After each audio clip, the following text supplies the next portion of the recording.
Bonjour les amis, écoutez, je suis content de vous retrouver. Aujourd'hui, j'ai envie de m'intéresser plus particulièrement à Sand. Alors c'est vrai qu'on n'est pas dans un marché hyper euphorique en ce moment, vous l'avez compris, on est plutôt sur un marché où le Bitcoin est en train de se chercher. Si je remonte sur le Bitcoin, on est à 39 900. Voilà. Mais il n'empêche qu'on a des projets qui sont hyper intéressants, qui ont des fondamentaux assez robustes, qui sont dans les sujets tendances, le métaverse notamment. On a une connotation métaverse sur Sand. Et là, j'avais envie de profiter de cette analyse pour vous passer quelques messages importants sur d'un point de vue investissement versus trading. Voilà.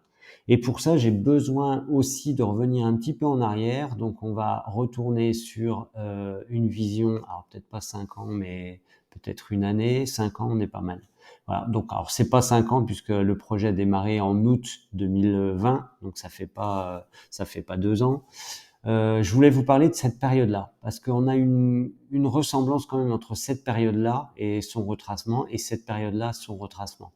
Donc je vais zoomer, vous allez voir la magie de TradingView ici. Donc je vais zoomer, je vais passer en daily, et je vais remonter, effectivement, hop, il faut que je dézoome, je vais bouger, et je vais rejoindre la période qui nous intéresse. J'ai pré-tracé un peu les choses et je vais augmenter l'échelle parce que voilà, on va essayer de se rendre compte de qu'est-ce qui pourrait se passer quand on était à ce moment-là, si vous voulez, de, de la courbe. D'accord? Voilà. Je pense qu'on est à peu près dans des choses similaires à ça. Et donc, en l'occurrence, j'avais envie de vous parler, de profiter de ça pour vous passer un message sur le côté psychologie du trader et de l'investisseur. Un investisseur, évidemment, il va voir comme un trader, il va voir la hype. Donc ici, on a vécu une période euphorique avec 1780% sur à peine 2 mois et 10 jours, d'accord? Et puis ensuite, on a vécu un retracement à n'en plus finir. C'est un peu l'impression que ça avait donné avec un vrai couloir. Un retracement qui nous avait coûté quasiment 80% de la hausse, quoi. Si je vais jusque-là, voilà, hop, 83% sur 86 jours. Donc un retracement beaucoup plus long que la vague de hausse. Et donc en l'occurrence ici, les traders avec les esprits mal préparés, un peu faibles, avec des biais psychologiques, vont se dire c'est 83%, pour peu qu'ils aient mis du temps à démarrer, à s'inscrire sur la vague de hausse, ils ont plus acheté à un niveau plus élevé. C'est vrai. Maintenant, il faut avoir des convictions. Ces convictions, elles sont liées à des fondamentaux. Et si ces fondamentaux sont là pour vous servir, c'est important parce que il faut retenir en fait le côté à moitié plein du verre sur un projet avec des fondamentaux assez solides. D'accord? Donc ici, on va faire l'exercice ensemble. Donc ce que je vais mesurer finalement, je vais vous le tracer pour vous le symboliser ici. On va mesurer finalement la différence entre ce niveau bas et ce niveau bas après, si vous voulez, après retracement des 83%. D'accord? Et c'est ça qu'il faudrait retenir en fait de l'histoire. Alors là, je suis un peu embêté parce que j'ai l'aimant. On va virer l'aimant. Voilà, ce qu'il faudrait retenir de l'histoire, c'est ça finalement. C'est le côté à moitié plein de la bouteille. Et combien représente cette hausse-là? Eh bien, on va le faire ensemble. On va le faire ensemble, on va prendre un outil de mesure un peu différent, histoire de ne pas trop polluer. On va se mettre sur le niveau. Alors, je vais remettre l'aimant pour essayer de choper le même niveau des plus bas ici. Hop. Et puis, je vais venir me poser sur le niveau ici, le plus bas, qui est, hop, voilà, celui-ci. Voilà. Donc là, on va regarder ensemble maintenant ce que ça représente, cette vague de hausse qui paraît toute petite après qu'on ait... Alors, pourquoi je peux plus le bouger? Voilà, hop. Je me bats avec la tablette. Décidément, 331%. Voyez-vous, 331% sur 73 jours, 173 jours.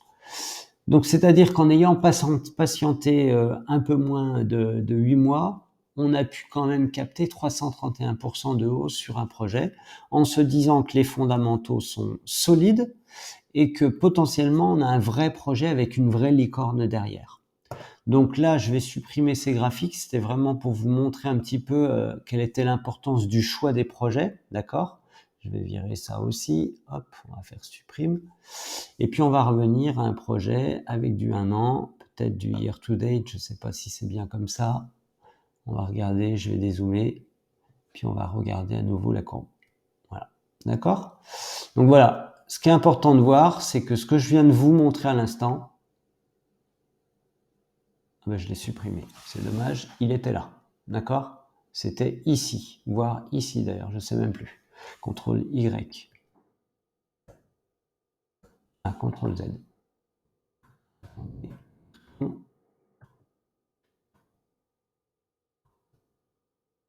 Je vais le laisser pour le coup et je vais me remettre en mode dézoom. Je vais me mettre en mode. Et vous voyez, c'était la première vague. C'était la première vague. Il y en a une deuxième avant de partir dans les étoiles. Voilà. Donc c'est important de se rendre compte de ça parce que vous voyez, il y a des projets, il faut être patient. C'est des projets qui demandent de la patience, mais qui payent parce que vous avez pris 330% ici, même si vous avez oublié de prendre vos profits après une vague de hausse. Et puis finalement, ce qui s'est passé derrière, c'est quelque chose d'extraordinaire aussi. Donc là, on peut peut-être prendre aussi au même point à peu près. Moi, je le fais la grosse, hein. Vous voyez, avec une vague de hausse de 17 000% en 320 jours, quoi, en moins d'un an, il y avait un ratio, un levier énorme, quasiment x20, quoi. Donc c'est vraiment extraordinaire. Maintenant, on est dans une phase qui ressemble à la phase précédente que je vous ai décrite. Voilà, on a fait une grosse hype, d'accord? Je vais me mettre en daily pour y voir un petit peu plus clair. Voilà, hop, on y revient. Voilà, on a la période qui nous intéresse. Donc on est exactement pareil que tout à l'heure, c'est-à-dire que je vais vous le tracer exactement de la même façon. Ici, on a vécu une vague de hausse de 960% sur 30 jours. Ah, vous voyez, en plus, les vagues de hausse sont sur 30 jours chez Sand. Ça, c'est extraordinaire, parce qu'on était sur 28 jours tout à l'heure. Ici, on est en retracement. On a retracé jusqu'ici. Je vais prendre cette partie-là, d'accord? On est à 70% de retracement. Et puis, ce qui peut nous intéresser, finalement, c'est si on est patient, la théorie du hodler. Bon, bah évidemment, si je prends mon truc ici à la grosse et que je viens voir sur cette mèche ici, voilà, qu'est-ce qu'on a pris comme pourcentage ici? Hop, on va grossir. On est à 219% sur 87 jours. Voilà, la patience paye toujours.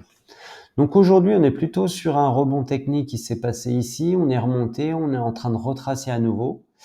Je vais faire un CTRL Z pour virer ces graphiques. Voilà.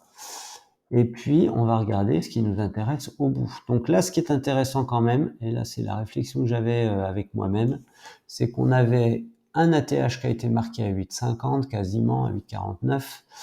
On a marqué un nouveau sommet ici. J'ai tracé ma droite de résistance majeure. Et là, on est venu la tester une première fois, une deuxième fois. La question, c'est qu'est-ce qui va se passer quand on va venir rencontrer le support? Notre support, il part d'un plus bas historique et d'un creux qui a été marqué par le passé. Donc là, moi j'ai l'idée de deux choses. Voilà. Il y a une option pour les traders un peu confirmés et qui veulent prendre au passage. C'est-à-dire qu'ici, vous allez tester le rebond technique. Donc s'il y a un rebond technique, on va s'intéresser à la typologie de la bougie. Vous voyez cette bougie marteau avec une très très longue mèche qui fait à peu près 3 fois le corps et un tout petit corps et pas de mèche supérieure. Ça, c'est des bougies vraiment caractéristiques du rebond technique.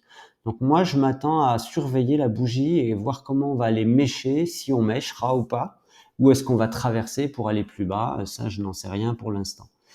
Donc, c'est intéressant, mais si on a vraiment une typologie de bougie de rebond, ou peut-être des bougies d'avalement qu'on a pu l'avoir après en confirmation, eh bien, on peut venir chercher à peu près 10% jusqu'à ce qu'on teste à nouveau la majeure. Donc, ça laisse 10% qu'on peut prendre et sécuriser par une revente ou une revente partielle, par exemple.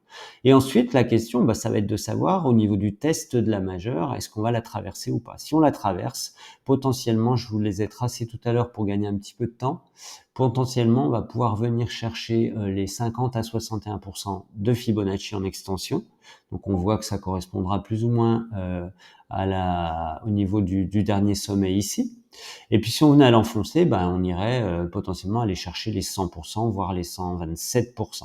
Pour les 100%, on voit que tout de suite derrière, sur une approche franchissement explicite de la majeure, eh bien on pourrait aller chercher 30% voilà, pour les prochains jours. Voilà pour ce qui est de mon monitoring pour Sand. C'est vraiment très intéressant. C'est un projet qui a des fondamentaux super robustes. On est sur du métaverse. Et en l'occurrence, pour moi, c'est un projet sur lequel je suis holder. J'ai gardé mes tokens depuis le début. Et en l'occurrence, écoutez, on va surveiller ça de près. À très bientôt. Au revoir.